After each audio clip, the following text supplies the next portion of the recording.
Pada pagi hari tanggal 10 November 1938, Mustafa Kemal dinyatakan mati oleh tim dokter. Sakaratul maut yang amat mengerikan bagi pengkhianat dan penghancur khilafah Utsmani. Bahkan ketika akan proses pemakaman pun, para ulama Turki menolak untuk menyolatkan jenazah busuk Mustafa Kemal Atatürk. Baru dini hari ke-9, atas desakan dan permintaan dari adik perempuan Mustafa Kemal, barulah para ulama dan rakyat Turki mengkafani, menyolatkan dan menguburkan Mustafa Kemal. Tapi naas, ketika jenazahnya akan dimasukkan ke perut bumi, jenazahnya terlempar ke atas. Para peziarah dibuat repot oleh hal ini. Akhirnya para ulama sepakat untuk menimbun jenazah Mustafa Kemal dengan bebatuan di Bukit Angkara. Baru setelah 15 tahun matinya Mustafa Kemal, jenazahnya kembali untuk dikubur. Tapi lagi-lagi bumi menolak jenazah Mustafa Kemal Atatürk. Hingga akhirnya jenazah Mustafa Kemal dimasukkan ke dalam museum etnografi di Ankara, Turki. Jenazahnya ditimbun dengan bebatuan marmer yang bobotnya sampai 44 ton. Dan jika Anda pergi ke museum etnografi di Turki untuk melihat makam Mustafa Kemal, para pemandu museum pasti akan menyemprotkan parfum yang paling wangi ke pakaian Anda. Sebab jika Anda sudah mendekati makam Mustafa Kemal, pasti akan tercium bau yang lebih busuk dari bangkai.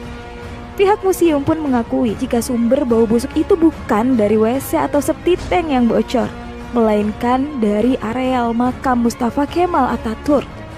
Kisah ini memberikan iktibar, seperti kata beberapa ulama, kalau kamu benci dan mencoba menjegal khilafah, maka kamu akan melawan Allah. Lihat, kematian yang mengerikan menimpa Mustafa Kemal Atatürk laknatullah, si penjegal dan penghancur khilafah Utsmani.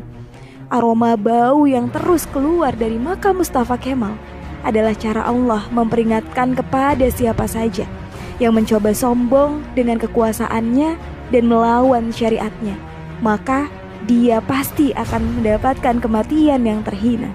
Wallahu a'lam bishawab.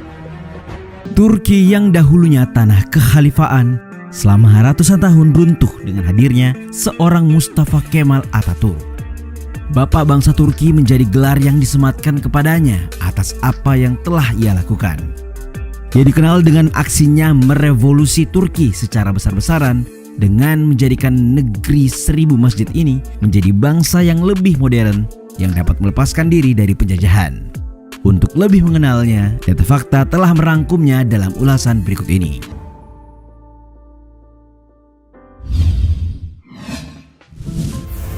Hoaks kematian Presiden. Presiden Turki pertama Mustafa Kemal Atatürk telah meninggal pada 10 November 1938. Cerita wafatnya petinggi militer ini beredar di sosial media. Melansir liputan6.com, dalam cerita tersebut dikabarkan bahwa Atatürk meninggal dengan cara yang mengenaskan. Ia disebut-sebut mengidap beberapa penyakit seperti kulit, jantung, dan darah tinggi. Setelah ditelusuri, cerita kematian Mustafa Kemal Atatürk yang viral di Facebook ternyata tidak benar.